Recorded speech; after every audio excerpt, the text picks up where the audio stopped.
Hello everyone, it's Sue from Crafts to Enjoy and welcome to my craft room this evening. I am filming in the evening, like I just said, and it's getting a bit dark here, so you have to excuse my shadows. I hope you can see what I'm doing okay. I am making Christmas cards. I'm very, very excited, and I'm still using First Frost. I don't know, maybe I'm going to get tired of this stamp set. And I'm also going to be using the Itty Bitty Christmas, which is one of my favourites for sentiments, which is really, really good. So, yeah, First Frost, love it. This inspiration came from a card I did a while ago. I did this one for a birthday. I don't know, there is a YouTube for this one. And I thought, oh, I could do a Christmas version. So this is going to be a kind of along those sort of lines, I think. So I already cut out from the, I think it's stitched frame. What's it called? What's it called? I've got that many things on my desk. Stitched labels framelets. I've cut out this die, which is really, really so versatile. It's amazing. I've just cut that out quickly, and I've lost my pokey tool. Oh, there we go. So I'm just going to push that out of the die, because this is just great. Not all of the pieces come out, so don't be too put off by that. So I'm getting my pokey tool and getting them in there. Obviously, some of them are just stitched around, so it could be, you just got to really concentrate on what you're poking through. I'm just doing mine quickly because I haven't got my brush handy. So I'm just going to do those.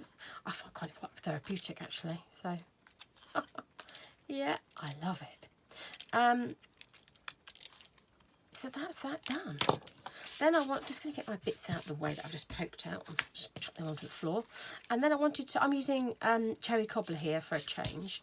So I also have some of this gorgeous ribbon.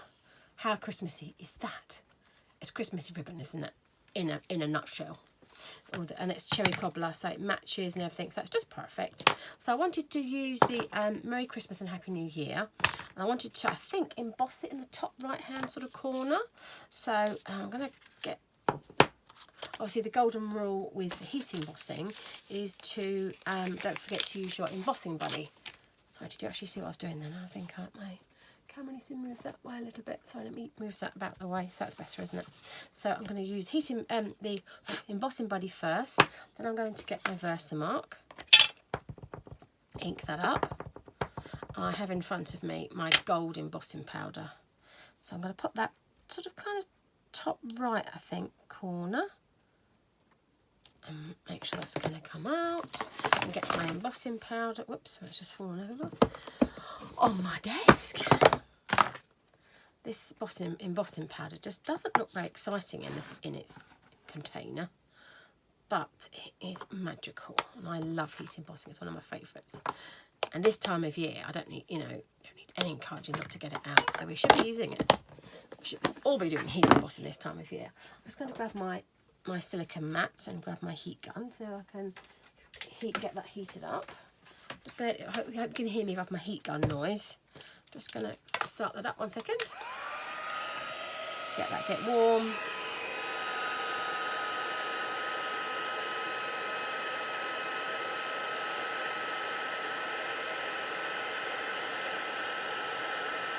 And then the magic happens. Look at that. That is just amazing, and I love it. Love it, love it, love it. Look at that. That is so, so cute. I really love it. So that's that bit done.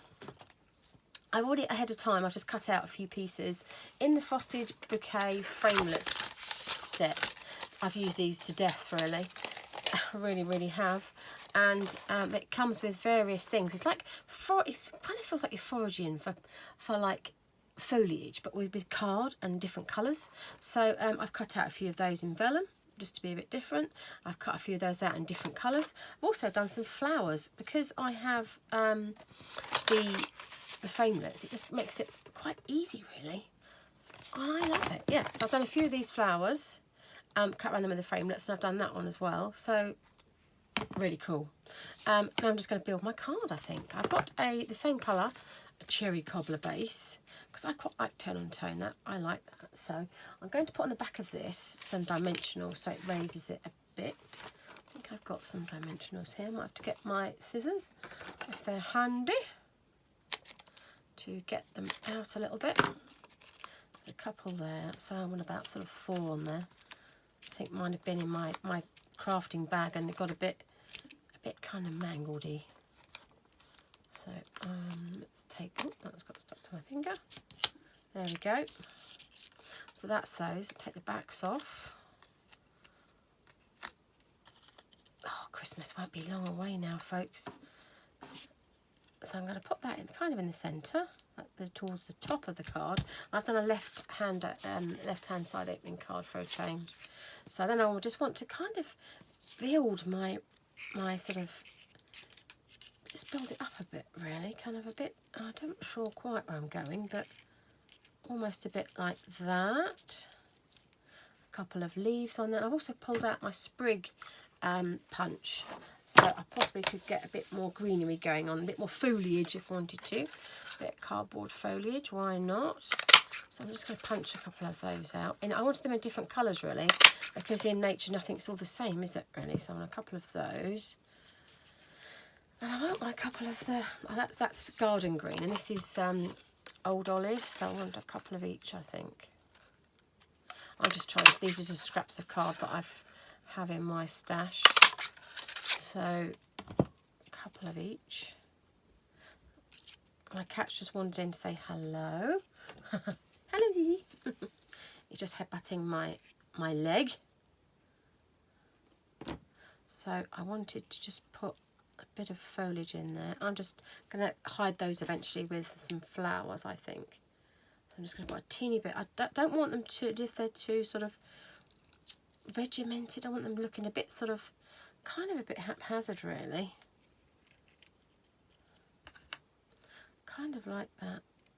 Kind of underneath almost. I might sort of tuck that in like so and have that bit on top a bit. I'm just trying to tuck it in the little hole. There we go. I don't mind if it comes out a little bit. This card I won't be sending to anyone. It will be one that I'm giving to, I think, one of my neighbours. So I'm going to put that in there. Again, I'm using the same glue I've just used.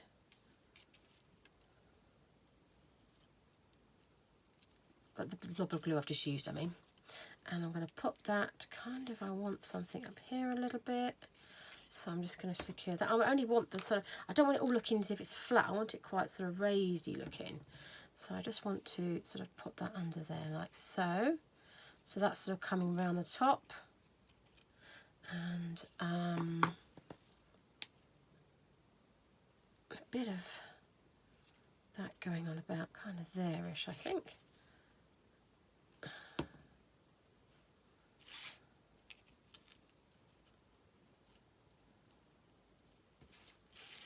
I've got another bit of that to go in. So again, I'm just going to use the glue. I'm going to secure it by the glue that's already under there to poke that in. I think that's quite cool. I'll put a couple of flowers on.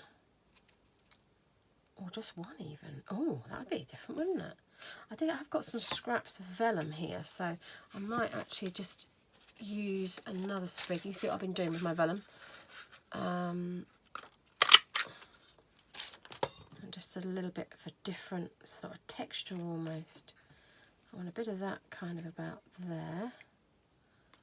And I'm only securing it with one little blob of glue, so it, there you go, it's all going to be hidden underneath. Initially I thought 3, but I'm not so sure now.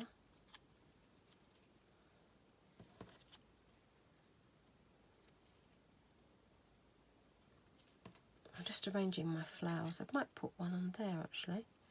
That looks quite cute. I want something else coming out here. Again, I'm just going to see what I've got and put that kind of underneath.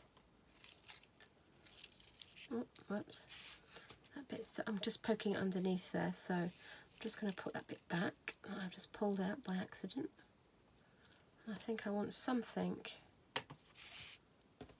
I don't know, again, it's just arranging it and see how you go. I'm not doing anything too technical here, really. And I wanted a little dimensional on the back of that one.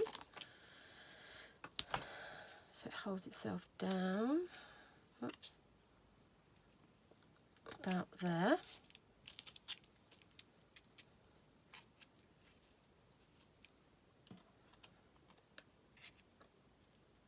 Oh, again, I quite like that too.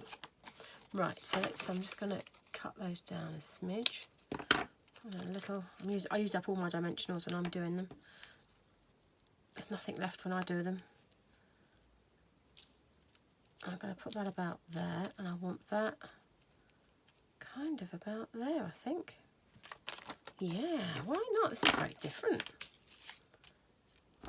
I think I'm going to, again, you could make it up as you go along, you know, you could, you know, if you wanted to, just because I've got one there, I could sort of poke that underneath like so, or I could do anything really. Oh, I'll just put that in there. Put one up there, you could poke it underneath. Lots of options. I think I quite like it there. How different is that? I think I'm going to put one kind of going on there a little bit.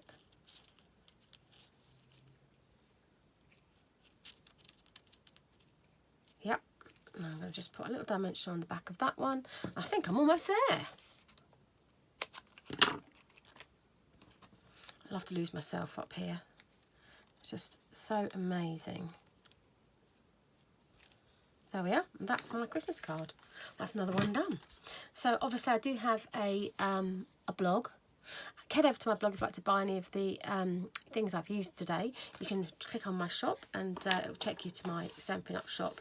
I do also have all the socials, Crafts to Enjoy, the #2. So head over to there and don't forget to leave me a comment if you like this card, if you don't like this card, if there's something you change about it, or you know, if you don't like it, if it's not your cup of tea, if you'd like me to make something else in the future, you think, oh, I love modern cards, I want some ideas for modern cards, or you want different colours, or you've got your unusual challenges that are coming along. I've been card making for a long time now, so I see things and get ideas straight away in my head.